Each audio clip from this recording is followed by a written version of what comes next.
I've dealt with every type of property I can imagine in my practice over the last 25 years and gotten to see the good and the bad of it and how people have handled it. So I have a lot of knowledge on it and a lot of experience with it. Hi, my name's Bill Mason from Mason & Mason, and this is another video on tips for buying investment properties.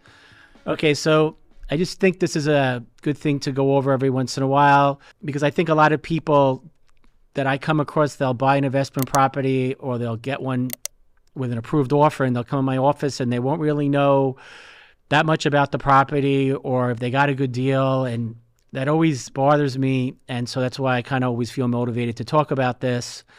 So some of the things I just want to stress to people is, before you buy, get to know the market, not only the real estate values in the area, but vacancy rates, crime rates, population growth, local laws that can affect your rental, right? Know all those things about the market, before you even go out, you should know and start looking for a place, And the other thing is when you finally find a place and you're negotiating for a property, you want to be careful you don't get caught up in the moment and overpay. And you also don't want to take a loan out that is just too big for you to handle. You don't want to over leverage yourself, right? So it's really easy to do these things, and you see people do this with great frequency. So what I usually do before I make an offer on a property, in my head I have the maximum price I'm going to pay, and that's it. After that, I won't go any higher. And then when I get to that point, I usually will try to negotiate on terms as opposed to price to see if I can still get the deal. And then if not, I just move on to the next one. It's better to move on sometimes than to get caught up in a deal that doesn't make sense, right? Some people say the best deal you've done is the deal you didn't do because you don't want to get hurt with it. And you want to make sure that you know that what the income of that building is going to be, because you don't want to get a mortgage where you can't cover the pity, which is principal, interest, taxes, and insurance. Have some money for reserves for vacancy factor and repairs, right? These are important things. And if there's a tenant in place, you really want to make sure that that tenant's been paying the rent, read the lease, know who's responsible for what, who's paying the taxes, who's paying the repairs, who's maintaining the building. You want to know something about the creditworthiness of the tenant. You don't want to get stuck with a tenant right off the bat. That's a problem, especially in New York where it could take 6 months to get somebody out. It's just big problem. You just want to not under any circumstances wind up with that. And you want to do your due diligence once you have something, approved, like in contract. You want to do, your engineer's inspection. You want to do an environmental inspection, right? You want to make sure that you don't have any hidden problems with the property that you're not going to know about. Okay.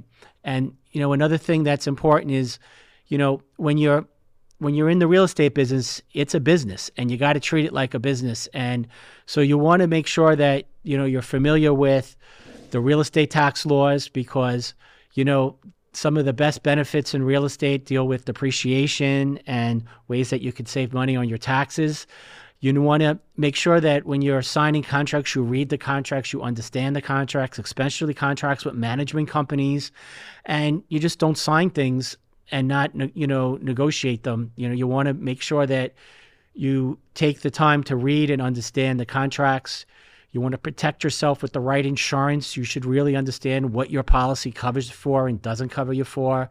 You should consider having your properties held in an LLC so you have protection from liability in case something goes wrong above the amount of your insurance coverage. And the thing that I also think about is, okay, like let's say something goes wrong. What are my ways to handle it? You want to make sure you have multiple thoughts about how you could save yourself if something goes wrong. The tenant moves out or, something else happens, where you can't basically go with plan A. You should always have at least a plan B and a plan C so that you're not stuck in a bad spot.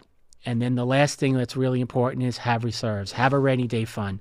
The last thing you want to be is that person that is selling because they don't have the money to keep the property going and you're stuck doing a fire sale to get out right away. There's always going to be that bad time in real estate and you need to be able to carry yourself through it.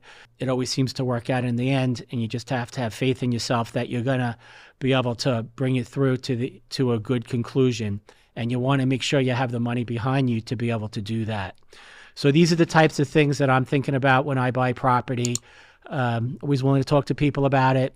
I have property in 3 states, everything from residential houses to apartment buildings to CVS shopping center, so I've dealt with every type of property I can imagine in my practice over the last 25 years and gotten to see the good and the bad of it and how people have handled it. So I have a lot of knowledge on it and a lot of experience with it. Like I think I've said in the past, real estate's the only thing we do. So we get a lot of exposure for it. Anyone wants to talk, I'm available. My name's Bill Mason from Mason & Mason. This is real estate from an attorney's perspective, and I appreciate you watching. Thanks very much.